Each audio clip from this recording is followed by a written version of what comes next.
সরকারের অধীনে বাংলাদেশে নতুন নির্বাচনের আহ্বান জানালেন 6টি সংগঠন।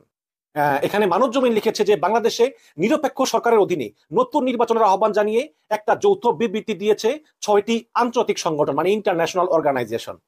বিবৃতিতে রাজবন্দীদের মুক্তি দেওয়ার আহ্বান জানানো হয়েছে। বলা হয়েছে যে 7ই জানুয়ারি অনুষ্ঠিত নির্বাচন যথাযথ বা প্রতিদ্বন্দ্বিতামূলক হয়নি।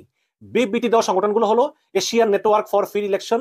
7ই জানুয়ারির নির্বাচনের পর আওয়ামী লীগের ভেতরে যেমন সরকার গঠন, স্বতন্ত্র বনাম নৌকার যে দ্বন্দ্ব, বিবাদ, সংঘাত, সেটা নিয়ে যেমন একটা উদ্বেগ উৎকণ্ঠা আছে, তারাও যেমন খুব দ্রুত এই পরিস্থিতির একটি নিয়ন্ত্রণ চাচ্ছেন বা মূল্যায়ন চাচ্ছেন, তেমনি বিএনপিতেও কিন্তু একই রকম ভাবে অন্য একটি পরিস্থিতি।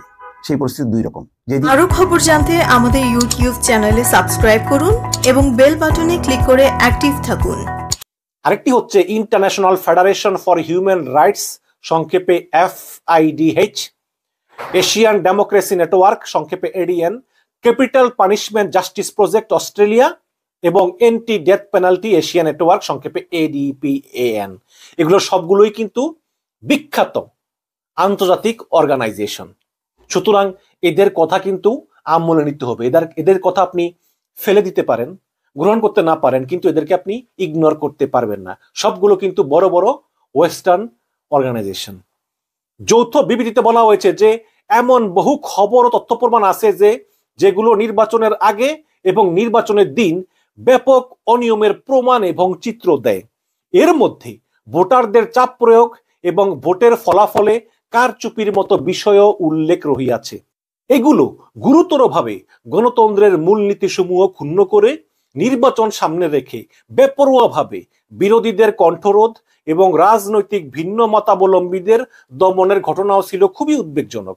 ভয় দেখানো, গ্রেপ্তারি পরোয়ানা ছাড়া হয়রানি, মিথ্যা অভিযোগে বহু মানুষকে আটক এবং বিরোধী রাজনৈতিক এবং বিরোধী দলগুলোর সমর্থকদের উপর পরিচালিত সহিংসতা একটা বিশৃঙ্খল নির্বাচনী পরিবেশের চিত্র দেয়। এটি সরকারের নিপীড়নের কারণেই সম্ভব হয়ে থাকে। দেখুন, আইন শৃঙ্খলা রক্ষাকারী বাহিনীগুলো দেশ জুড়ে বিএনপি নেতাকর্মী ও সমর্থকদেরকে ধরপাকড় করে, বিএনপি এবং জামাতের। বিবৃতিতে বলা হয় যে সভা সমাবেশের স্বাধীনতার অধিকার, শান্তিপূর্ণ সমাবেশের অধিকার এবং মত প্রকাশের স্বাধীনতা শুধু সরকারপন্থী দল, সংগঠন এবং ব্যক্তিদের ক্ষেত্রে রক্ষিত হয়েছে। খুবই গুরুত্বপূর্ণ কথা যে সভা সমাবেশের স্বাধীনতা, শান্তিপূর্ণ সমাবেশের অধিকার, ভোটাধিকার এবং মত প্রকাশ স্বাধীনতা শুধু সরকারপন্থী দল, মানে আওয়ামী লীগ পন্থী দল, সংগঠন এবং ব্যক্তির ক্ষেত্রে রক্ষিত হয়েছে, বাকিদের ক্ষেত্রে মোটেই রক্ষিত হয়নি। পক্ষান্তরে বিরোধী নেতা কর্মী ও ভিন্ন মতাবলম্বীদের ক্ষেত্রে এইসব মৌলিক অধিকার প্রাতিষ্ঠানিক প্রক্রিয়ার মধ্য দিয়ে ধারাবাহিকভাবে সীমিত করে রাখা হয়েছিল। বাংলাদেশ জাতীয়তাবাদী দল বিএনপি, বাম গণতান্ত্রিক জোট, গণতন্ত্র মঞ্চ সহ প্রধান বিরোধী রাজনৈতিক দল এবং জোটগুলো নির্বাচন বর্জন করেছে।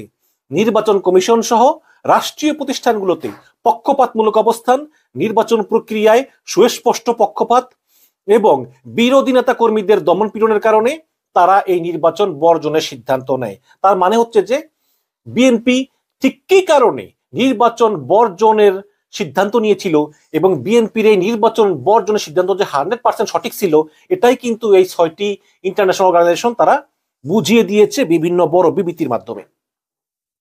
আরো বলেছে যে একই ধরনের উদ্বেগ এবং বিষয়াবলীর কারণে একটি বড় অংশের প্রার্থীরা প্রতিদ্বন্দ্বিতা থেকে সরে দাঁড়িয়েছে।